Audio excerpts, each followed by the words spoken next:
father was an atheist and her mother a non-practicing Christian. But after becoming a young adult, she traveled back to the UK to attend college. It is there that she met many Muslims, but did not accept Islam in the UK until after traveling to different Muslim countries. She is now a practicing Muslim woman, wife, mother, and an author. She has been Muslim for 8.5 years now, and her life changes has now caused her father, who was once against Islam, to become her biggest supporter. I was heavily into student politics and black politics in particular. So I was, president of the African Caribbean Society. We were very pro-black, pro-Africanist. We were really involved in all of that. We even went to a few Nation of Islam meetings, etc. And so I wasn't interested in Muslims. The first time that I actually became aware of Islam and had to start asking myself questions about it was when I went to Egypt for a music festival. And while I was there, I noticed the women in hijab all around me. And contrary to obviously how I feel now, at the time I was shocked and deeply troubled by what I considered, this symbol of male dominance and oppression. And I was all for liberating them from their veils. But that was what kind of opened my eyes to Islam. And it was when I met a sister who was actually wearing the hijab, and I said to her, "You are beautiful. Why do you cover yourself?" And she said, "Because I want to be judged for what I say and what I do, not what I look like."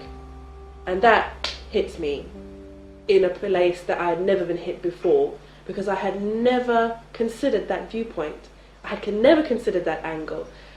When I grew up, and the culture that we grew up in, it was, if you've got it, flaunt it. As everybody, most people in the world, if you're young and you're pretty, for any woman, you're told that's your currency. That's what's going to get you what you want in life.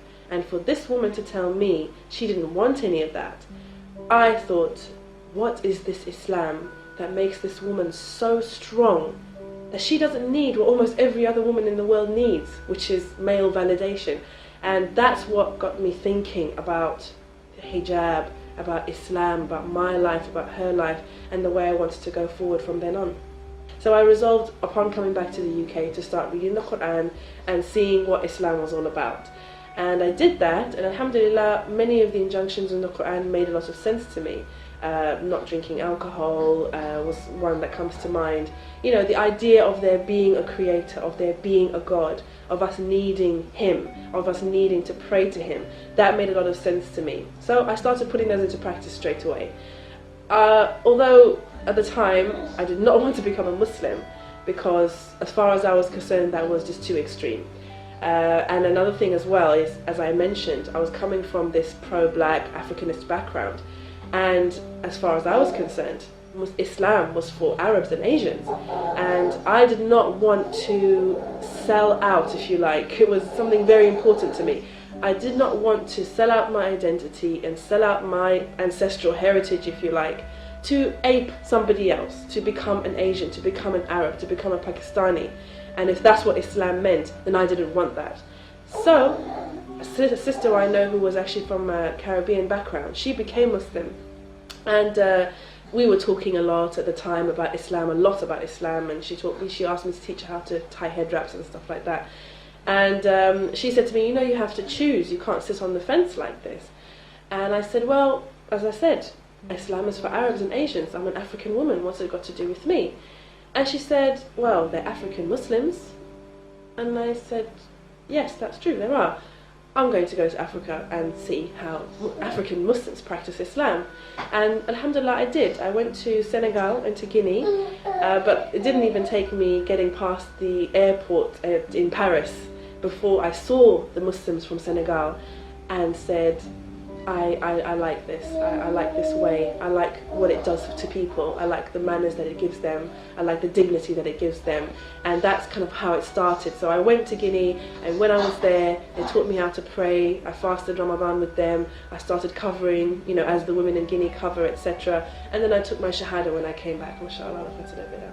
My father had already heard on the grapevine that I was interested in Islam and I was doing some Muslim things, and he was very upset by that. So I knew that it wasn't going to be something that my family were going to be very happy about. But at the time, as I said, I was living in the UK and I had lots of Muslim and revert friends at the time. So it wasn't something that I worried about in my own inner circle. So, you know, we just went to the Central Mosque in London, and we went up there, and it was very simple, really. It was just an affirmation of what had already gone before, really. It wasn't a huge milestone because I was already praying, I was already fasting, I was already covering. This was merely a formality. So when I took the Shahada, that's what it was like. It was just a natural flow. Personally, I feel that every one of us has been given gifts, inshallah, by Allah. Every one of us has different talents. And my fervent wish and my dua is that Allah makes whatever He has given me in His service, inshallah. And that whatever skills He's given me, I can use them to worship Him better. And if that means giving da'wah, alhamdulillah. If it means writing books, alhamdulillah. If it means talking and giving lectures, etc., alhamdulillah. I'm happy to do that for the sake of Allah, because all the gifts are from Him anyway, alhamdulillah. Unfortunately, if you go to any bookshop, in any Western bookshop, you know, around the world, you will find books about Muslim women, but more often than not, they go into two categories. There's the escapee and the victim. And the Muslim woman is constantly being stereotyped in these two ways. We wanted to break that stereotype. We wanted to get behind the headlines and behind the hype. Sisters are always saying things like, I feel liberated by the hijab, Islam has liberated me, etc. So blending in is not the aim.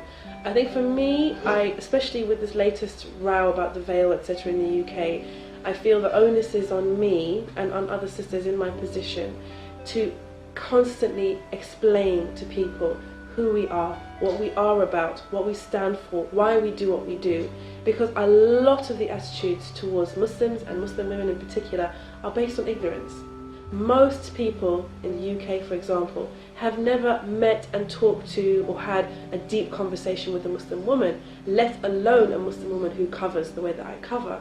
That's something that will definitely lead to the feelings of fear or feeling insecure or you know, any of these things that people say they feel when they see women like myself. This is fueled by ignorance and fueled by not having experience of us and not knowing us for who we are.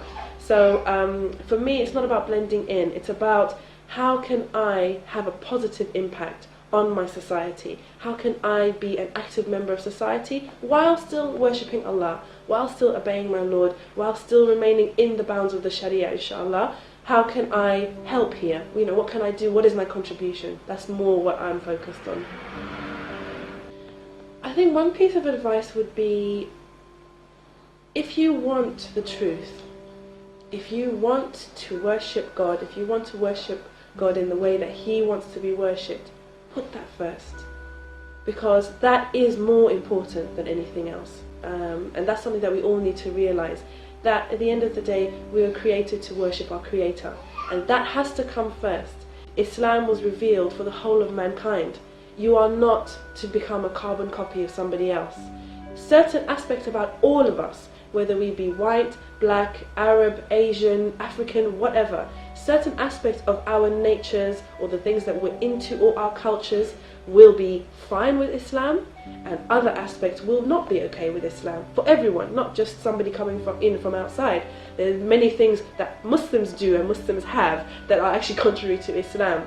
You are still an individual, Allah made you that way, and you will find your place within Islam, inshallah. But the only thing is to be sincere for His sake, and do it for His sake, not because it fits in with your life plan, or it fits in with your goals, or it fits in with your ideas.